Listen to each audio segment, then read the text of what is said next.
And up next is the Dukes review presented by Holly. This is Season 1, Episode 5, titled High Octane, written by William Keyes and William Kelly, directed by Don McDougall. Original air date February 23rd, 1979, and here's the show preview right here. I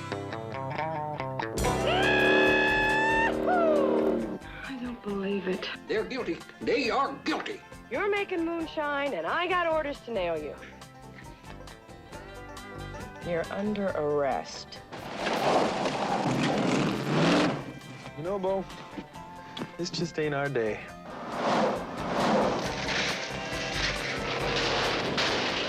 All right. You all settle down and hang around. There we go. Okay.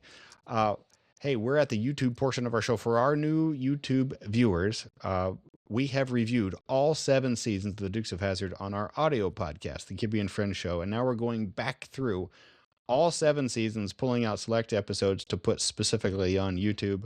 I am Rob Kibbe, longtime automotive podcasting know-it-all. He is Bernie McPartland, longtime automotive podcasting know-it-all producer. He is Justin Corndog Cornette. He actually knows what the hell we're doing. He knows everything about Dodge Chargers and Generalese and the Dukes of Hazzard. And let's take it from here. So, fellas, did you rewatch the episode? For sure. I've watched this countless times. I don't know how many. Numerous times. How about you, Bern? Did you watch it?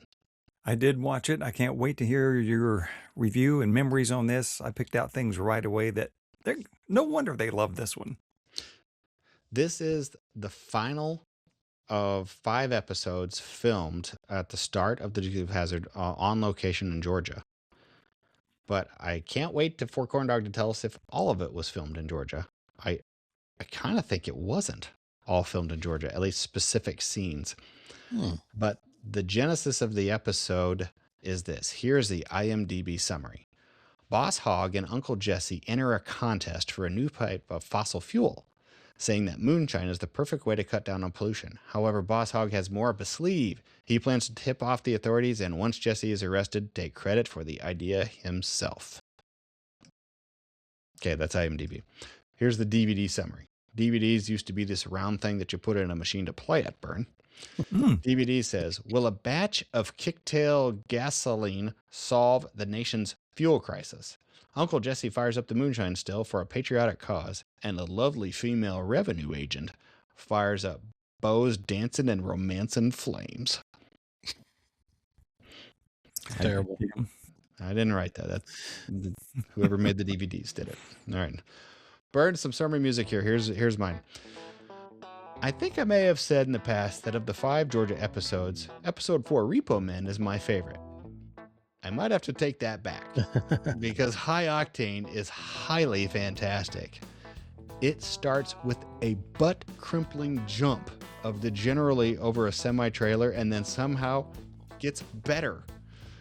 The Patriot Dukes enter a contest to go environmentally green by making a non-polluting alternative fuel to gasoline. And to do it, Uncle Jesse has to make a batch of moonshine that'll run a Briggs & Stratton engine. And he does it.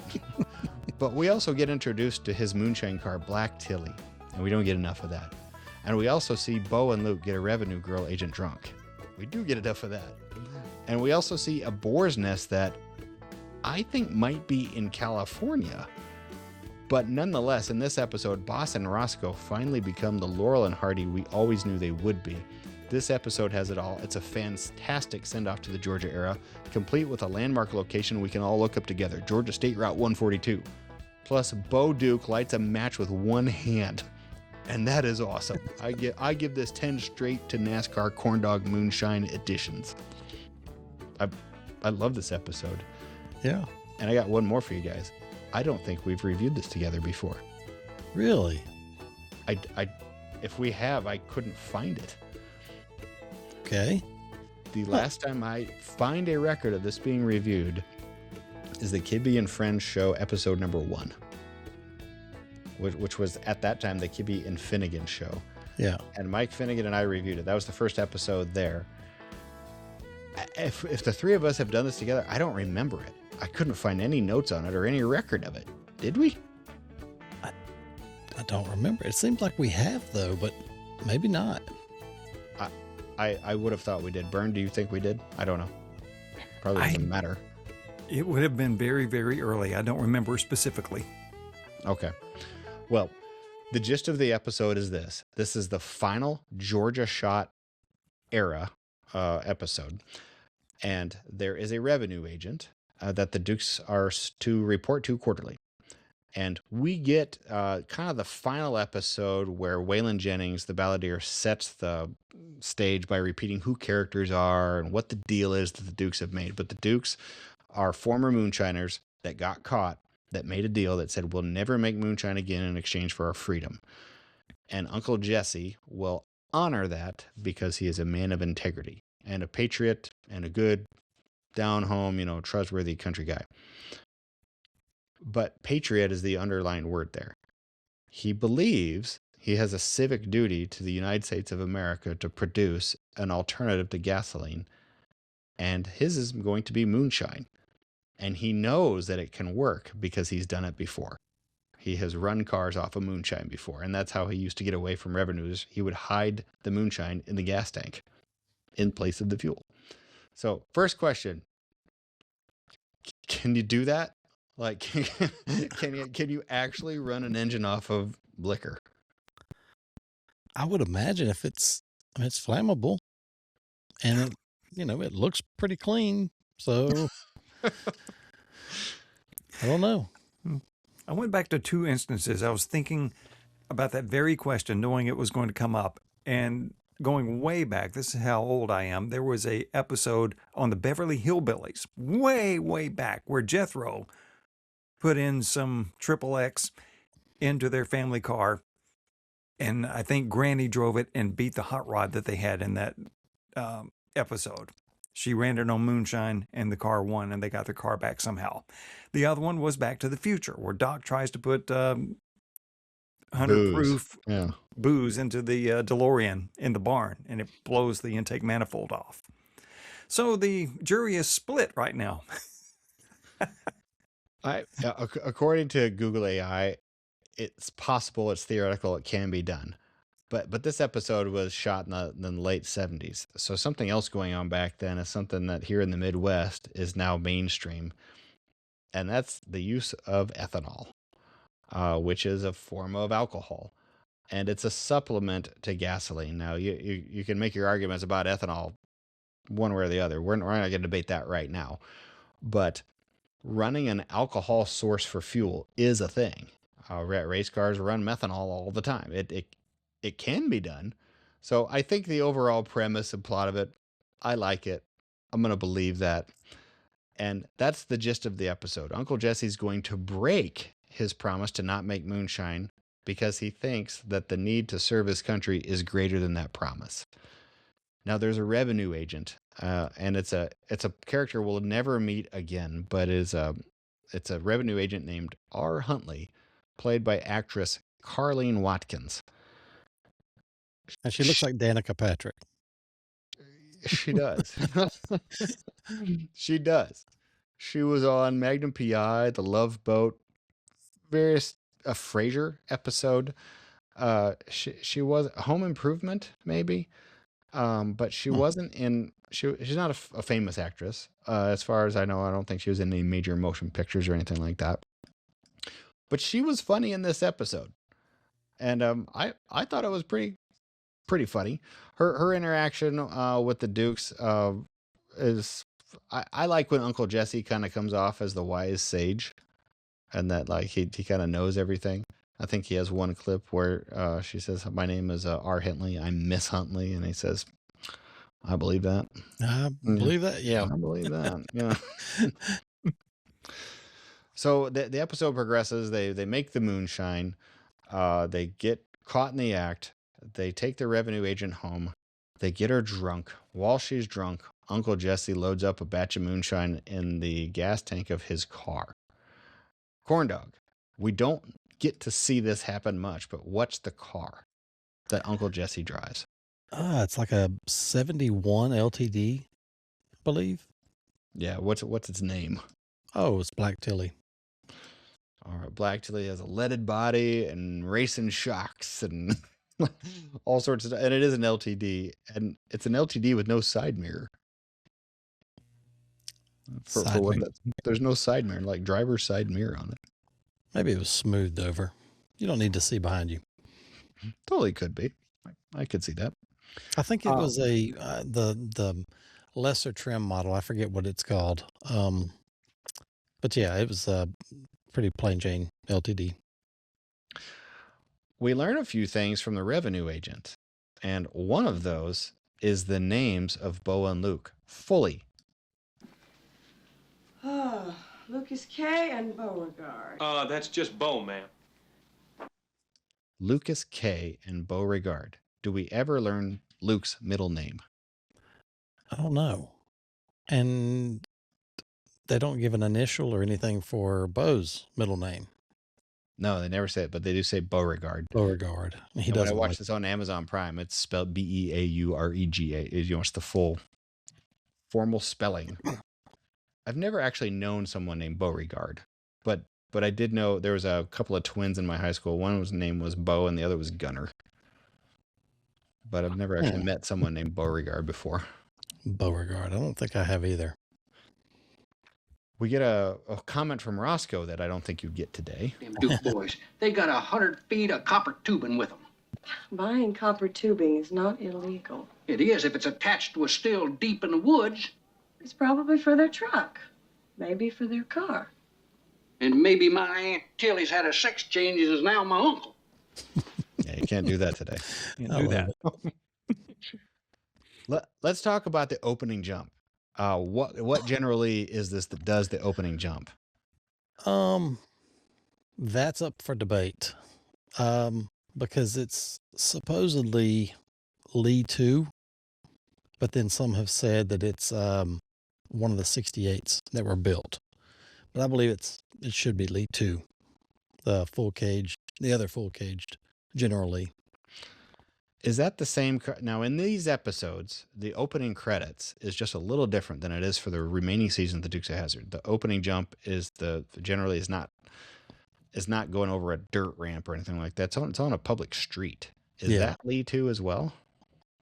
The one going down the hill, I'm trying to think what Down the hill. Yeah. Yeah, that's definitely Lee 2, and that is so Craig Baxley is the one who performed the jump of Lee 1 over Roscoe's police car, and Lee 2 jumping on, that's Elm Street in Covington, and jumps over the railroad tracks and then goes downhill past the feed store or feed mill or something.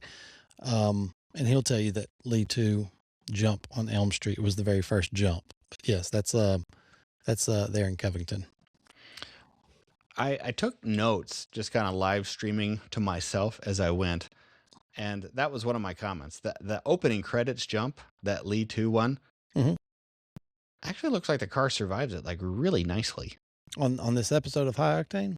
No, the opening credits jump, which was from the first episode, that looks good. This jump on the opening of High Octane, I believe the car died. Yeah, it did. And I've seen photos of the car after. And where this is State Highway 20. That's where the 18-wheeler is. And they are on, the General Lee is on Bethel Road. And this is just outside, this is between Conyers and Loganville. And Loganville is where the Duke farm originally, the first Duke farm is. But where this car lands, and actually where the film crew is set up filming, is actually a gas station that they used for Mary Kay's baby. You know, when they go in and at the little grocery store and get a few things that she's craving, but that's there at the same spot. But where the car lands, it takes an immediate left turn. And so, I don't know how they managed to keep the car on the road, but they did. But this car, it was banged up pretty bad after this jump. It must have had a lot of ballast in the back, or they specifically did this, because the launch is so cool when it's going over the semi-trailer and the nose never drops. Just the butt of the car smack. And what's so fun is that the whole jump is in slow-mo, until it gets to about here. And then it goes to a second camera, and then it's real time, and you hear smack. Yeah. And oh Lord, it hits hard. And also Sickening. they I don't remember which episode it is, but they reuse the same jump, and they show a little bit more of the footage on a different episode. But I can't remember which episode it is though, but they show a little bit more of the first angle of the jump. And another thing about this particular jump, they actually, I don't really know what the storyline was originally, but if you watch the launch of the jump, I've actually got it pulled up on video right now. Just before the General Lee flies over the semi truck, you can see a white car parked right alongside the 18-wheeler, and it's just barely out of frame. But supposedly the script was, I think Cooter was on his motorcycle, and then he like lays it down and wrecks the motorcycle just before the 18-wheeler, and then the Duke boys are following him in the General Lee, and then they end up jumping over the semi truck. But I don't know what the storyline was, but there's some old footage or some old photos, behind the scene photos, that show some of that from the other side of the 18-wheeler. What's the camera car that they have Bo and Luke in? Like they're shooting them from the front, looking into the windshield. It has a very light colored headliner, no roll bar, and there's still a dome light in it. Yeah, that's one of the 68s. It's I kind of a believe cool look. I believe that is one of the 68s. Now that or it could be Lee 3, because Lee 3 did not have the roll bar at first, and where it was removable. And I'm looking at the screenshot now. That looks like a painted dash. No, that's definitely one of the 68s, because you can see the pointed dash. When they roll into the town square, I assume they're in the 68. There's a General Lee that comes in with no push bar, a headlight door up, and a smashed in center section on the grill that, as they pull into a parking spot, you can tell was just a center section mushed in from a 69. This, if I'm not mistaken, I believe this is, let me see if I can see a side shot of it pulling in. I think this is the 68. Yeah, I believe it's the 68, and the push bar, it did have a push bar on it. And when they rammed a car, of course, the push bar laid back and smashed the center grill. It looks like it is a 68 though. The episode progresses. Uncle Jesse and Boss Hogg do have an interaction, and the interaction is really about whether or not there's a way that Boss can be a partner. And here's what he wants. Y'all heard about the big contest? What about it? I ain't in the energy business. Ain't you? How's about moonshine? No, we definitely ain't in that. And how'd moonshine get into this? That's about energy and contests. Say, you remember, we made a couple bootleg runs years ago. And once we run out of gas. And you poured some of your prime high moonshine into my tank. And your car run on it. Yeah, well, that's it. That's what I'm talking about. That's the gist of the episode. So Boss Hogg wants to win the prize money. He needs Uncle Jesse to make the moonshine. So he works it out so Uncle Jesse can make the moonshine, and then he robs him. Yeah. But he didn't plan on being partners at all. He just needed them to make it. But he has the revenue agent rob Bo and Luke, and they have put water in a bunch of moonshine jugs and stuck them in the back of the General Lee. And they just don't mention that it's water to anybody. Yeah. Meanwhile, Uncle Jesse is in Black Tilly. And this is the introduction of Black Tilly, Sweet Tilly. Early next morning, they unveiled Sweet Tilly, a real sweetheart with a leaded body, a hot engine, and racing shocks. Jesse and Tilly were a legend. And although he hadn't made a run with her in several years, old Jesse kept her tuned up and ready. Roscoe'll spot this night runner for sure. He'll go through this thing from frame to engine block, looking for the shot. Yeah, and Luke and I'll have it all the time. No, I'm gonna do the running. Yeah, but if you got it in the car with you, then they're going to find it. Not if it's hid right. Well, how can you hide it? That, my friend, is the trick. I do like the episodes where Uncle Jesse is smarter than everybody. Yeah. Yeah. That, my friend, is the trick is a pretty good one. And this car here, if you, on that scene there where he's getting in the car, you can see that the door jambs are green. And this car, you know, it's supposedly a black car, but it always kind of takes on this really dark green look. So I've never really known for sure if it was a black car or maybe a green car that just had a really thin black paint job. But later on, when she opens up the fuel door, you'll see that it's gold inside the gas door. So I don't know, maybe it was painted a number of times, but it always kind of looks like a dark blackish green color. There are several scenes where you see inside of a car painted. So on this particular one, when the fuel door is open, you see gold. The trunk of Boss's Caddy is open, and that's either gold or a light green. Yeah. And the only one that's actually body color is the General Lee. They have the trunk open on that when they're loading moonshine in, and it's orange. Yeah. Which I appreciated. So the Dukes, they sneak their booze into the contest, and Uncle Jesse drives his moonshine car down there running on moonshine. And he goes through Roscoe's roadblock, and Roscoe takes the car apart, and he cannot find the moonshine because Uncle Jesse had it hid right, and he had it hid in the gas tank. He ran the car down there on it. Fun fact, 2 Volkswagens in that scene. One before Uncle Jesse, one after a Carmagear convertible, and a Beetle. And I love that little Ghia convertible. I thought for sure this can't be Georgia, and I looked it up, and they were on state highway, whatever it is. They were in Georgia right there. Yeah, this location, this intersection, for the longest time it looked just like it does right here. And in the last probably 10 to 15 years, they've widened it, and it's now like 2 lanes with the center, divider or turn lane. And I mean, the first time I ever went here, if you're going from Covington and going to the original Boar's Nest, you go through this intersection. And I remember going out to the Boar's Nest for one time, and one of the first times I ever went, and I'm pulling up, and I'm like, I recognize this intersection, as crazy as it sounds. And then I started looking at screenshots, and sure enough, that's this intersection. So if you would have, where they were coming, where Sweet Tilly or Black Tilly was coming, if you would have turned left instead of, where he pulled off to the right, then that would take you out to the Boar's Nest.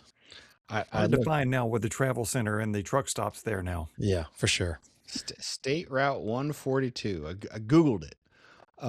State Route 142 is a 36.2 mile long run state highway that runs northwest, southeast in the central part of the U.S. state of Georgia within portions of Newton, Jasper, and Putnam counties. Yeah, if you look up Flat Rock Road, that is where the Boar's Nest is, which is not far from there. Let's talk about the Boar's Nest in this episode. Is this in California? It doesn't look like the same Boar's Nest from the first episode to me at all. I don't know. Because after you mentioned that, then I thought, well, I don't know. Maybe it is or not. There's one scene where they look at the scenery, like they pan away, and I'm telling you, I see the California mountains. But I defer to your greatness here. Let me see here. I'm actually watching the video. I mean, the pole with the red and black stripes is definitely a Georgia thing. But I'm looking at, of course, they've got the red and white checkered tablecloths, which that's anywhere. But I'm not seeing the same style chairs. I mean like the exterior scene. Like when they pull up and Boss Hogg is there talking to them. Oh, no, that's definitely Georgia. Yeah, because they had cleared out the trees behind the Boar's Nest. But it's definitely Georgia because I actually have some photos from when they were shooting there, and sure enough, it is. Okay, I believe you, but I would have said it somewhere else. For some reason, it looks different. What we do get is Boss Hogg and Roscoe in costume. They put on their sneaking clothes, and they walk around together. You know, they're clothes so they can walk through the woods with their camo outfit. That's the first that we get in this episode. The Dukes get all the way to the fuel contest, and this is how it goes. What is that fuel? Whiskey, moonshine whiskey, the famous Duke family recipe. Easy to make and easy to take. Look up there how she beats that. Moonshine whiskey? You're serious? Oh, yeah, moonshine is one thing Uncle Jesse's real serious about. Here. Taste it.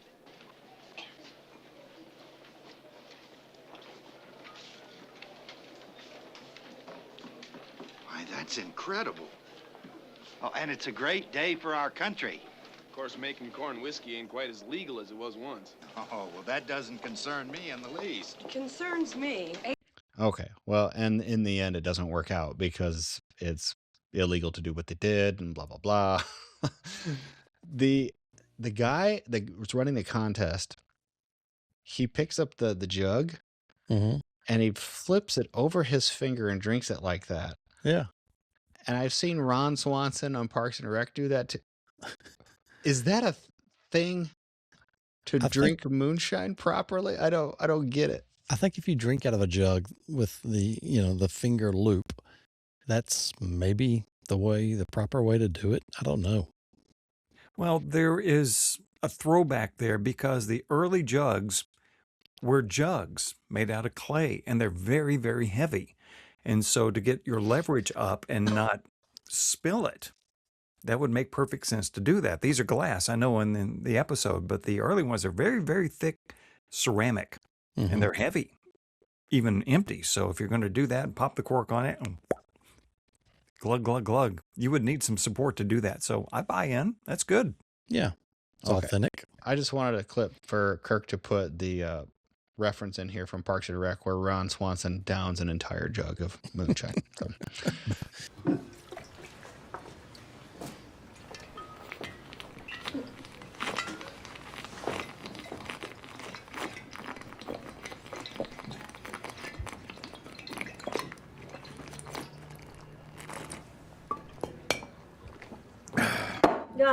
Mom.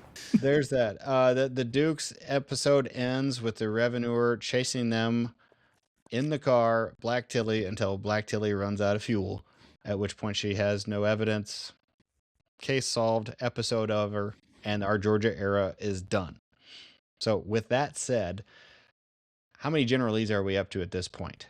Because we're about to move the show back to California. 5, 6, 7? Well, they shipped 3 back. They shipped Lee 3 and 2 68s. So realistically, it should be 5 because you had the first 3. You had Lee 1 and 2, which were the full cage cars. Lee 3 was the promo photo car that had the removable roll bar, and then they built 2 68s with cobbled together parts here and there, and so yeah, you should have 5 total. But there again, some people believe that a 68 was jumped in the opening scene, but it was definitely Lee 2 is the way I've always seen it. All right, I gave it already a 10 moonshine flavored corn dogs. Corn dog, how many of yourself do you give this episode? No doubt about it. It's definitely a 10. It's always been one of my favorite episodes. I love it. Might be my favorite Georgia. I thoroughly enjoyed it. Bern, how about you? 10 corn dogs across the board. My only issue, and it's an issue not even with the episode, and I know this is an early issue, but in the opening, the acoustic guitar, it's kind of neat. He kind of does it, he's doing the slide up and down the neck, but then the box guitar doesn't look right with the electric guitar dubbed in. End of complaints. 10 across the board. An audio issue. What a shock. All right, everybody. Video that does not match the audio. How about that? Yes. Yeah. The strumming's a little off. That concludes our review of Season 1, Episode 5, High Octane of the Dukes of Hazzard. If you enjoyed this, please subscribe here on YouTube. Please subscribe in Apple Podcasts and or Google Podcasts or whatever source you're using. Probably Spotify is what most people who aren't on Apple are using. You can find us on the Instagrams and the Facebooks and the Patreons. Fellas, anything else before we go? All the links are below. Burn.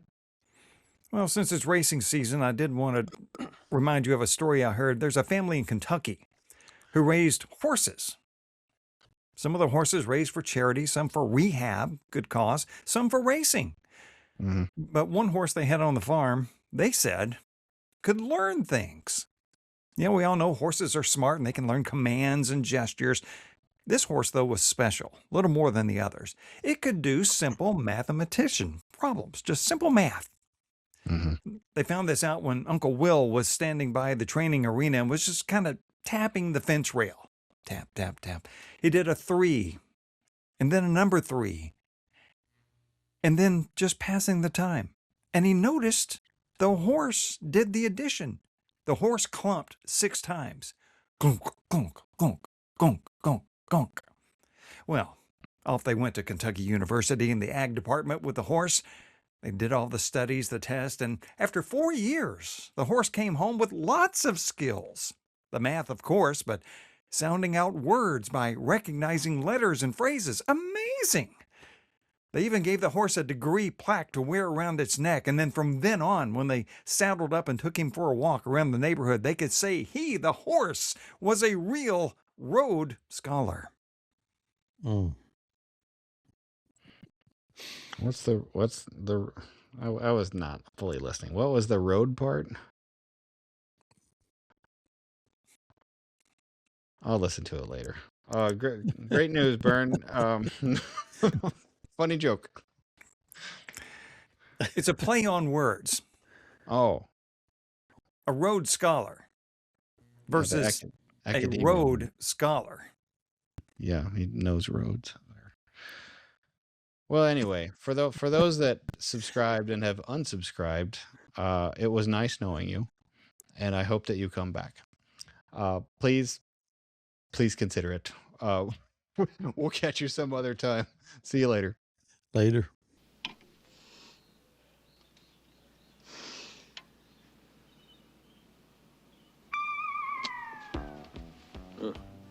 Young lady, if you really want to be a revenuer, you got to learn not to do that. That's the legend of how Jesse and the boys made both legal and illegal booze. And they all made a new friend, especially Bo.